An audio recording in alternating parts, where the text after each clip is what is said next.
Merci de votre fidélité à ce rendez-vous hebdomadaire. Bonsoir à tous et bienvenue. Parmi les pathologies à l'âge adulte chez l'homme, les maladies prostatiques font partie des plus redoutées dans le monde. Le cancer de la prostate est le deuxième cancer le plus répandu chez l'homme, derrière le cancer du poumon. Quelles sont les autres maladies liées à la prostate?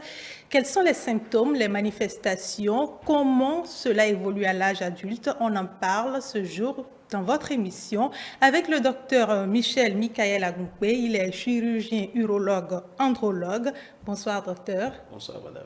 Merci d'avoir accepté notre invitation. Merci, c'est un plaisir pour moi. Comme il est de coutume sur cette émission, nous allons suivre un élément témoin et on revient dans un instant. Maladie prostatique, j'en souffre et puis ça a commencé il y a une dizaine d'années. J'ai contacté le médecin et puis on me soigne. Avant la maladie de mon père, je ne savais pas grand-chose. Ça, faut pas mentir, quoi. Je ne savais pas grand-chose. Je savais seulement que pour les personnes de race noire, à un certain âge, à 40 ans, il fallait faire un PSA. Bon, souvent j'entends parler de ça et le mien maintenant, je ne sais pas, c'est l'urine qui me prend. Sinon, à part ça, je n'ai pas de problème pour ça. De temps en temps, des fois 30 minutes, 15 minutes, 1 heure de temps, la nuit, je fais l'urine, quoi. Il y a les douleurs dedans, il y a beaucoup de choses, vraiment, ce n'est pas amusant. Ça fait plus d'1 an que j'ai commencé. Au début, pour uriner, c'est un problème, mais chier aussi. J'ai commencé par sentir que j'urinais un peu abondamment. Dans un premier temps, j'ai pensé que ce sont mes reins qui fonctionnaient très très bien et je m'en réjouissais. Puis, dès lors que j'ai constaté que c'était très récurrent, je me suis adressé à l'une de mes belles-sœurs qui est médecin et c'est elle qui a soupçonné la prostate. Je suis incapable de vous dire ce qui a causé. C'est une maladie comme toute autre. C'est arrivé que je suis strictement les recommandations des médecins. Ils me disent de manger beaucoup de fruits, ce que je fais, beaucoup de fruits, beaucoup de crudités, ce que je fais. Ils me demandent de ne pas consommer d'alcool, je ne consomme pas d'alcool. Bon, sauf peut-être du vin en passant. La bière, ils me disent, vous mettez la bière de côté, et vous mettez tout ce qui est, je sais pas moi, huileux de côté, et je respecte moi. Je ne sais pas ce qui a causé ça. Je sais pas. Bon, le problème que j'ai, c'est que je n'arrive pas à aller à la selle. Et bon, j'ai l'hémorroïde. Bon, peut-être que c'est ça qui a causé ça parce que je ne vends plus bien. Retour sur ce plateau, plusieurs informations dans cet élément témoin sur lesquelles nous allons revenir tout au long de cette émission. Déjà, docteur, votre première impression après avoir suivi ces personnes de 3e âge qui ont accepté parler ouvertement de leur maladie? Oui, déjà, je constate qu'il y a une avancée terrible en matière de la maladie prostatique, ou bien de l'ensemble des maladies prostatiques, parce qu'avant, les gens se cachaient, les gens n'arrivaient pas même à consulter un médecin pour en parler. Du fait de refus et de beaucoup de tabous, puisque beaucoup distillent dans la population que c'est une hypersexualité qui est à la base des maladies prostatiques. Donc c'est déjà bien que beaucoup de personnes aient accepté témoigner qu'ils portent la maladie prostatique. Et ils ont donné des informations, beaucoup qui sont vraies, et d'autres à redresser au cours de l'émission. D'accord. Déjà, qu'est-ce qu'on comprend quand on nous parle de maladie prostatique? D'accord. De la prostate en commençant. Oui, il faut commencer par l'organe. L'organe, on entend parler, beaucoup de personnes disent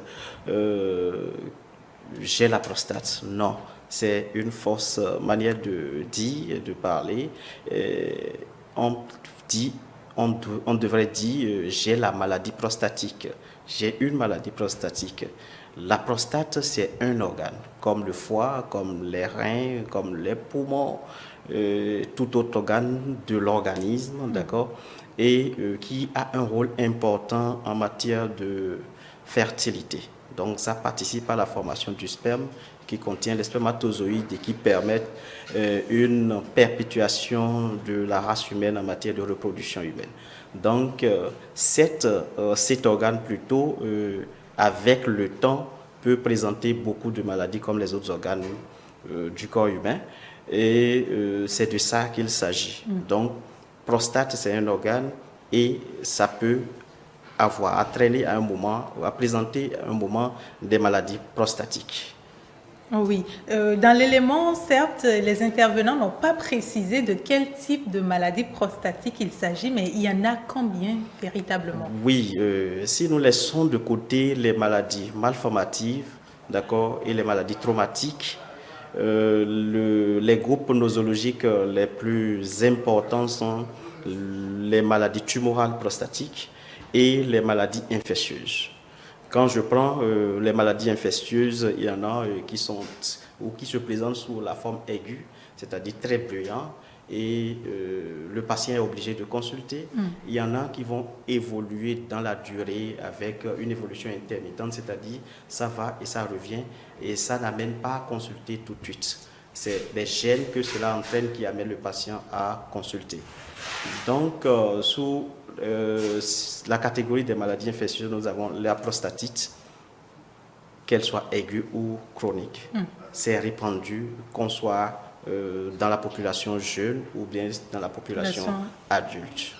Oui, il y a plusieurs facteurs qui amènent, il y a l'hygiène, notamment sur le plan urinaire, qui amène ces maladies, et il y a aussi les maladies qu'on peut, les infections sexuellement transmissibles qu'on peut avoir, qui peuvent être à la base de ces maladies.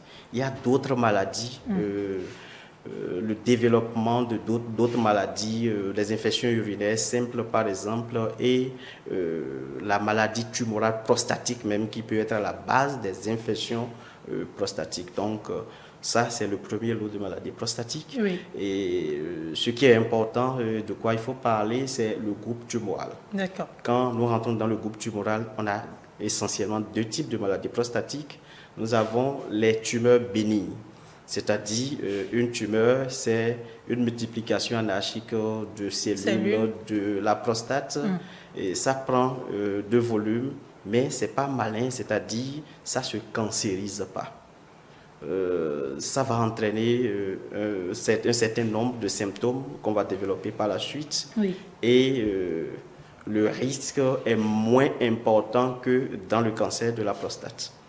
Si je reviens maintenant au cancer de la prostate, qui constitue la deuxième pathologie tumorale chez les hommes, nous avons le cancer de la prostate qui s'exprime à un certain âge, les gens ont dit, mais il existe des facteurs qui font que ce cancer peut survenir plus tôt que prévu chez d'autres, et en fonction de l'environnement, en fonction du type de peau qu'on a, qu'on soit noir, qu'on soit un blanc, qu'on soit asiatique ou qu'on soit américain. Donc la prévalence n'est pas la même dans les populations.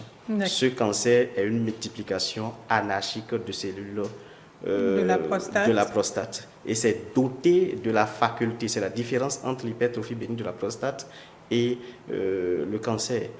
Cette multiplication est dotée de la faculté de se délocaliser pour être, se retrouver dans d'autres organes, donc de se délocaliser et aller secondairement se loger au niveau d'autres organes, essentiellement comme le foie, le poumon. Oui, avant de revenir sur les symptômes, comment reconnaître qu'on commence une maladie prostatique, quel est le rapport entre la prostate et le vieillissement, le grand âge? Oui, comme toute personne, j'ai omis de dire que la prostate est un organe strictement masculin, donc la femme n'en a pas. Et quand l'homme vieillit, nous voyons des cheveux blancs. D'accord, la présence de signes ou des symptômes liés à la maladie prostatique constitue aussi des signes de vieillissement. Je parle bien entendu de la catégorie de maladies tumorales. D'accord. À partir de 40 ans, la prostate commence à prendre de volume. Et en prenant de volume, cette prostate étant située au carrefour urogénital, d'accord, dans laquelle passe l'urètre, le tuyau qui permet d'éliminer les urines au dehors. La prostate est située au-dessous de la vessie qui contient les urines en deux missions. La facilité que la vessie aura pour chasser les urines à travers l'urètre serait plus la même chose que chez le sujet jeune. Donc cette maladie, la prostate en prenant de volume comprime l'urètre et empêche une vidange efficace des urines. Donc cela va entraîner le fait que le sujet va se lever plusieurs fois la nuit, même dans la journée pour aller uriner. Quelqu'un l'a dit, toutes les 5 minutes, toutes les 30 minutes, alors que le temps normal entre deux missions se situe tout au moins entre 2 et 3 heures de temps. Vous comprenez? Oui. Donc c'est un peu ce que je peux dire par rapport au vieillissement. Donc à partir de 40 ans, la prostate commence à prendre de volume. Donc, c'est une multiplication de cellules. Reste à savoir, est-ce que cette multiplication de cellules se fait dans une norme,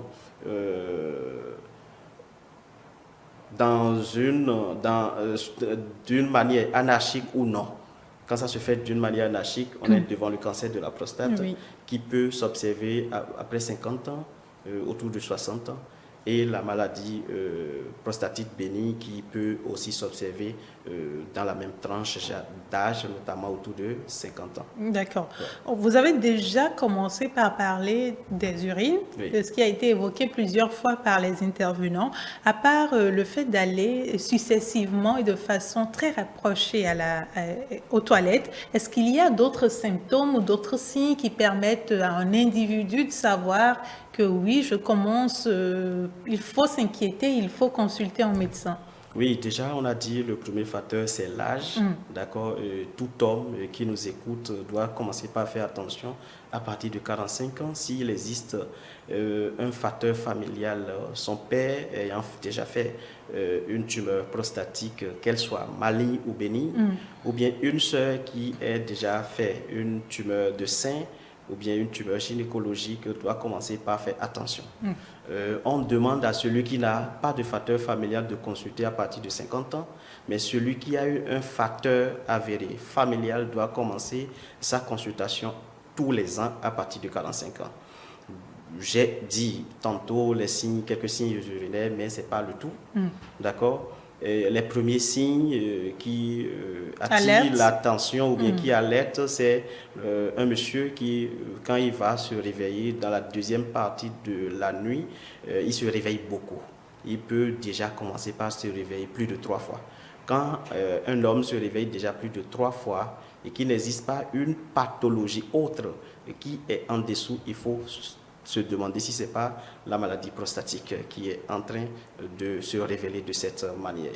Les gens ne dorment pas du tout alors que la nuit est faite pour dormir et l'organisme plutôt est réglé de cette façon pour qu'on n'ait pas la nuit à sécréter beaucoup d'urine pour se réveiller.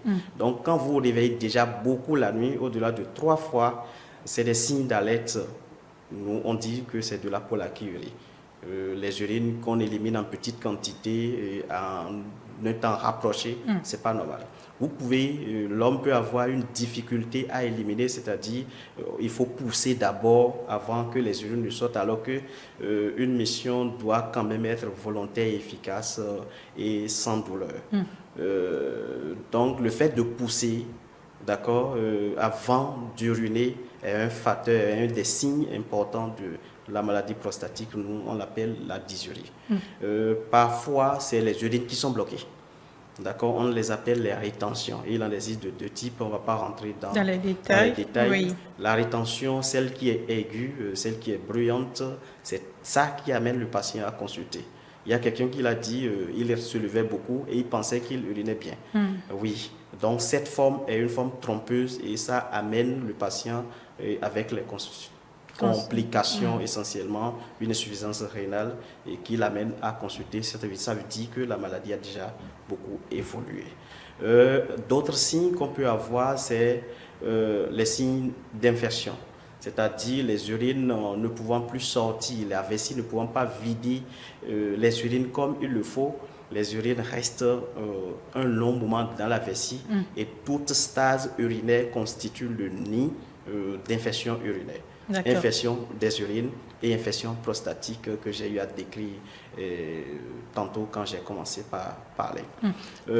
Il existe encore un signe d'alerte important, c'est le sang qu'on retrouve dans les urines au cours de la mission. D'accord. Oui. Donc, essentiellement, ce sont les signes qui peuvent nous alerter, qui peuvent amener le patient à consulter. En dehors de la cause héréditaire, bien évidemment, qui nous oblige à consulter tous les ans à partir de 40 ans. Nous avons parlé, en plus de ces causes-là, revenir plusieurs fois sur l'urine, mais est-ce que on connaît une cause essentielle qui déclenche une maladie prostatique? Oui, donc les causes ne sont pas connues, mais il existe des facteurs de risque. J'ai déjà dit, quant à la maladie, l'hypertrophie bénigne prostatique, la maladie bénigne, d'accord, les facteurs essentiellement, c'est les sujets, le développement normal de la prostate après 40 ans, et c'est de manière indifférencié par rapport à un être humain. Mon frère a fait, c'est pas obligatoirement que je le fasse, mais c'est que la prostate prend de volume et empêche quand même une bonne vidange de la vessie. C'est une maladie bénigne, mais c'est pas parce que c'est bénin qu'il faut pas consulter, parce que les conséquences sont parfois désastreuses et exposent parfois à de la dialyse à vie. Donc, il faut consulter, ce n'est plus un tabou, la maladie prostatique. Mais quant au cancer de la prostate, c'est une maladie qu'il faut se demander à partir de 50 ans, qu'il faut rechercher chez tout sujet masculin, parce que lorsqu'on découvre le cancer de la prostate, quand on le découvre tôt, on peut guérir totalement de ça. Alors que quand on découvre tard, on ne fait que accompagner en réalité la maladie prostatique. Vous avez déjà commencé par évoquer le traitement. On sait que le cancer de la prostate est très très redouté chez les hommes d'ailleurs. Quel est le traitement selon le type de maladie prostatique? Oui, selon le type de maladie prostatique, quand je prends la catégorie de la maladie bénigne, l'adénome de la prostate, l'hypertrophie bénigne de la prostate, dans un premier temps, après que nous on ait reçu le patient, on évalue la sévérité des signes, on évalue les complications éventuelles que la personne présente déjà ou non, et en fonction de ça, on met en route un traitement.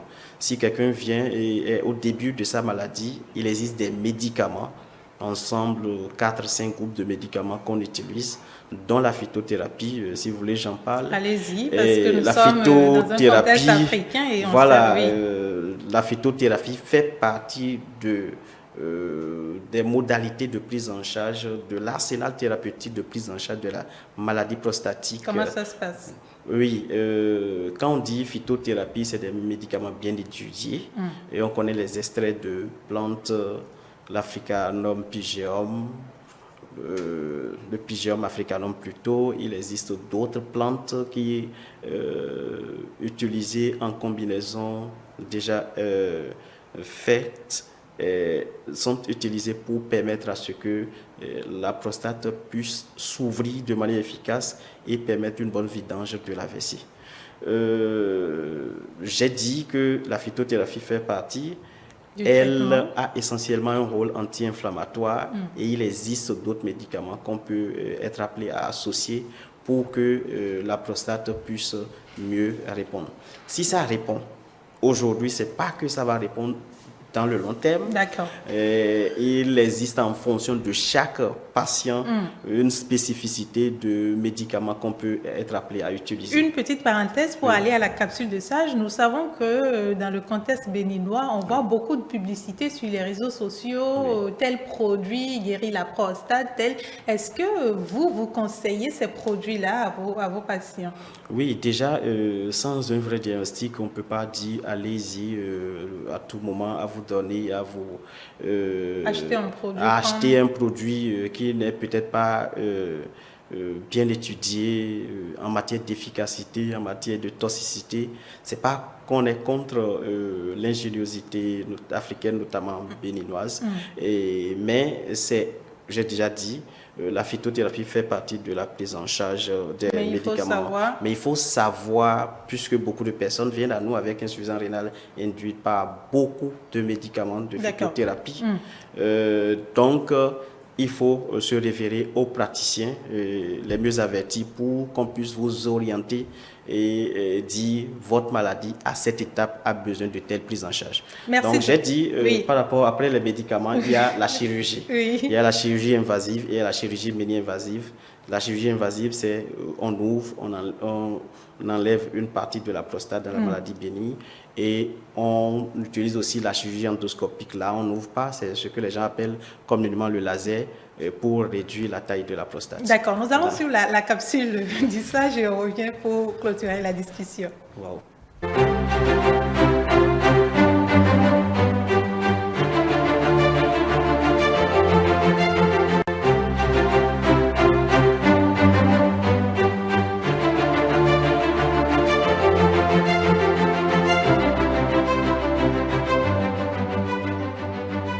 Moi, je conseille aux gens d'un certain âge, au moins une fois l'an, d'aller faire des examens, aussi bien prostate, cœur, yeux, reins, pour voir si tout est normal ou bien s'il y a un début de quelque chose. Quand les choses sont à leur début, il y a beaucoup plus de facilité de trouver une solution que d'attendre que les choses s'aggravent avant de...